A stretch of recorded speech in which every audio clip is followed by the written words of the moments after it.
आप सभी के एनटीपीसी की तैयारी करने वाले सभी बच्चे भाई साहब बूंदीतरिया लाग रहे हैं। लेकिन इसी के बीच आरटीआई की एक रिप्लाई आ गया जिसमें ग्रेजुएट और एनटीपीसी के कितने फार्म भरे गए हैं, कितना कंपटीशन है, क्या कुछ ध्यान रखना है, कैसे तैयारी करनी है, मैंने कैसे तैयारी करी थी, नौकरी दी है, 15 टेस्ट क्लियर भी करे हैं, उसके बाद भी करने लग रहा हूँ टेस्ट क्लियर, तो मैंने क्या स्ट्रेटेजी की थी और क्या बच्चे गलती करते हैं, ये सारी की सारी बात इस वीडियो में हम डिस्कस करेंगे। आप वीडियो के साथ बने रहना। देखो, सबसे पहले हम देखते हैं आरटीआई की रिप्लाई क्या आई है। उसके बाद एक चीज़ और है जो आज ट्रेंडिंग पे है।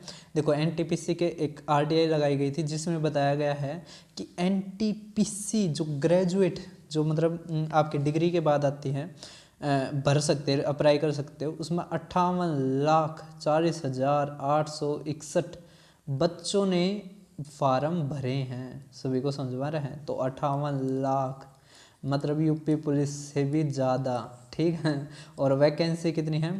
10,000 मुश्किल से, है ना। और एनटीपीसी 12th जो है वो 63 लाख, भाई साहब 63 लाख बच्चे, ठीक है। अगर आप इतना ना मानो तो इसमें से आराम से 40 लाख जो बच्चे होंगे वे सीरियस एस्पिरेंट होंगे, क्योंकि और कहीं कुछ मिल नहीं रहा है, बच्चे सरकारी की तरफ ही लगे हुए हैं। बिहार, यूपी तो भाई साहब जाने इसके खातर जाओ है, रेलवे के खातर। सभी को समझ में आ रहा है, क्योंकि इसमें इंग्लिश नहीं आती है। तो बच्चे जो सरकारी स्कूल में पढ़े हुए होते हैं उनकी जीके, मैथ, रीजनिंग गजब होता है, ठीक है। तो वे इसीलिए रेलवे की तरफ आते हैं। तो अगर आपको सिलेक्शन लेना है तो तीनों चीज़ पर काम करना पड़ेगा। तीनों चीज़ कौन कौन सी, एक बार एग्जाम पैटर्न बताते हैं, फिर देखते हैं इसका पेपर कब हो सकता है, ठीक है, वे भी सारी चीज़ डिस्कस करते हैं। तो अब देखो, अब इसमें जो तीन वो आते हैं, तो एक जीके, एक मैथ्स और एक रीजनिंग। सभी को समझ में आ रहे हैं? तो 40 नंबर की ये, 30 नंबर का मैथ, 30 नंबर की रीजनिंग, ठीक है। तो देखो भाई, सबसे पहले हमें करना होता है मैथ और रीजनिंग, ठीक है। रीजनिंग अगर आपने एसएससी कर रखी है बहुत अच्छी बात है, नहीं कर रखी है एक किताब ले आओ, कुछ कोई भी पतली ही किताब भी ले आओगे, कोई ज़्यादा दिक्कत की बात नहीं है, उतनी ही ले आओ, ठीक है। वरना आप एसएससी जीडी के जो बेस्ट क्वेश्चंस करवाते हैं ना रीजनिंग के, वो भी कर सकते हो, ठीक है।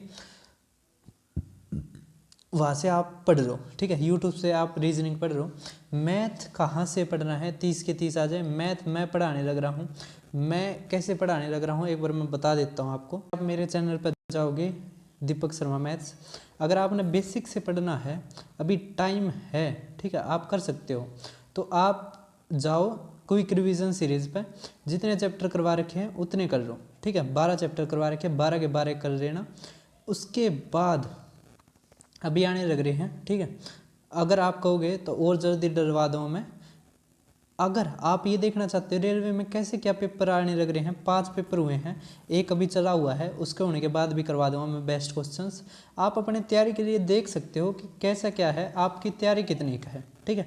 तो आप आरआरबी, एएलपी, टायर 1 का करवा रखा है, एसआई का करवा रखा है, जेई का, टेक्नीशियन का, इनके तो आ गए हैं तीनों के, है ना। एक ये दोया के रहते हैं, तो ये भी आप देख सकते हो, ठीक है। देख सकते नहीं, देखना है, आपको पता चल जाएगा आपकी तैयारी कितनी है, कितनी कमी रहती है, ठीक है। तो सबसे पहले करो आप मैथ, ठीक है। रीजनिंग के लिए बता दिया, यूट्यूब पे आप खोलो, है ना, चैप्टर का नाम लिखो और 20 से 30 मिनट की ये बतेरी रहेगी, ठीक है, समझ आएगा।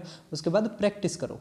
फिर आगे बात जिक्के की। जिक्के के लिए आप कोई भी कोर्स ले सकते हो, क्योंकि यूट्यूब तो बहुत बड़ा है भाई साहब, ठीक है। या आप किताब लो, मैं तो यही कहूँगा कोर्स ले लो जीके का, ठीक है, आप वहीं से कर लो। और एक किताब ले आओ प्रीवियस ईयर, और जैसे एग्ज़ाम से 1 महीना पहले मॉक टेस्ट लगाने शुरू कर दो, बढ़िया तरह लगाने। तो अब क्या कर सकते हो आप, जैसे हफ्ते में 2 दे दिया आपने मॉक टेस्ट, बहुत है, ठीक है, अभी बहुत है, इतना आप सिलेबस पूरा करो, रिवाइज करते जाओ। जब 1 महीना बच जाए ना, तो आप मॉक टेस्ट दो और रिवाइज करो, कुछ नया नहीं पढ़ो, ठीक है। जो कमी रहती है उन पर काम करो, जब तक कमी पर काम नहीं करोगे जब तक सिलेक्शन नहीं होगा, ठीक है। तो इसी के साथ आप तो मेरे छोटे बहन भाई हो, तो एक चीज़ जो बच्चे बहुत जल्दी जिसके बहकावे में आते हैं वो चीज़ है करप्शन। अब ये एक CGL 2023 से एक GST इंस्पेक्टर लगे थे साहब, ये इनका वो है, ठीक है, राजस्थान की कुछ न्यूज़ है, ये मीना इनका वो है, जो क्या नाम था इनका, नरेंद्र लाल मीना इनका नाम था, रोल नंबर ये था। ये GST लगे थे इंस्पेक्टर, लेकिन इन्होंने पैसे दे के लगे थे, ठीक है। इनकी जगह और कोई बंदा था, वो 4 और आदमियों के उसमें भी गया था, तो CGL ने ये पकड़ दिया, मतलब SSC ने पकड़ दिया और इनको टर्मिनेट कर दिया, ठीक है। तो भाई साहब आप ऐसे बहकावे में बिल्कुल भी ना आए। टाइम चाहे आपके 2 साल ज़्यादा लग जाए, 2 साल आप बेरोजगार रह जाए, लेकिन लगो तो अपनी मेहनत तो लगो। इसी के अलावा एक और जो आज ही मैंने देखा कि जो सैलरी और क्लोजर है ना, account in respect of terminated MTS की आपको पता है कितने बड़े लेवल पे लीक होता है MTS, सभी को समझ आ रहा है, और इतनी कट ऑफ क्यों जाती है। तो ये जो 14 महानुभाव हैं इनके MTS लगे थे, ये MTS में इनका हुआ था रेलवे में, तो ये निकाल दिए गए हैं, सभी को समझ आ रहा है, ठीक है। तो भाई साहब ऐसी गलती ना करें, अपनी मेहनत करें, लगे, ठीक है। मेहनत वाले के लिए कोई भी परिस्थिति है ना, मेहनत वाला ना किसी भी परिस्थिति में झुकता नहीं है। अब ये इस तरह लगे है ना, ये भाई साहब आगे बहुत कम चांस है कुछ कर पाएंगे, सभी को समझ में आ रहा है, क्योंकि अगर करना ही होता तो ये नौकरी ना लग लेते, है ना। और आप ऐसे बहकावे में मत आओ, क्योंकि आपको पता है आपके परिवार की कितनी हालात ख़राब हैं, खाने तक के लाले पड़ जाते हैं। तो पैसे एक बार दे दिए तो फिर तो भाई ज़िंदगी झंड है, ठीक है। वो भी सरकार बहुत एक्टिव है इस चीज़ में, पेपर लीक करवाने में भी और लीक के बाद उन बच्चों को पकड़ने में भी, ठीक है। तो आप ऐसे चीज़ में मत आओ, अपना बढ़िया तैयारी करो, और कोई भी दिक्कत आवे तो पूछ लो। अब इसका एग्ज़ाम कब हो सकता है, तो जैसे कि ये जो हमारा कांस्टेबल का चल रहा है ना, RPF कांस्टेबल, इसका जो पेपर होना था जब जनवरी में था, एक आपको लीक होया और भी देखा होगा, मैंने भी बनाया था उस पर, तो जब जनवरी में था तो ये मार्च में हो गया, ठीक है, समझ में आ गया। तो 2 महीने लेट था। इसी तरह जो इसका था ना NTPC वाला था, जो ग्रेजुएट और 12th, इसका अप्रैल मई के टाइम पे था, तो इसका आराम से जून या जुलाई तक जा सकता है, जून जुलाई अगस्त, ये 3 महीने हैं, ठीक है। इनमें से किसी में भी हो सकते हैं ये आपके एग्ज़ाम। तो आपके पास लगभग मुश्किल से 60 से 90 दिन का टाइम है, ठीक है। तो अपना अब भी आप तैयारी करके अच्छे से सिलेक्शन ले सकते हैं, लेकिन वही बात है, अगर आप जो और बच्चे करते हैं ना वो नहीं कर पाओगे तो आपका सिलेक्शन तो गया। आपने वो तो करना ही है जो हर बच्चा करता है, क्या, मैथ और रीजनिंग, ठीक है।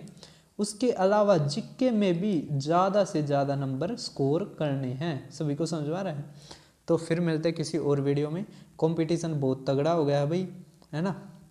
अपना अगर तैयारी करनी है तो मन लगा के तैयारी करो, वरना भाई कोई फ़ायदा नहीं है, असली बात है ये। फिर मिलते हैं किसी और वीडियो में।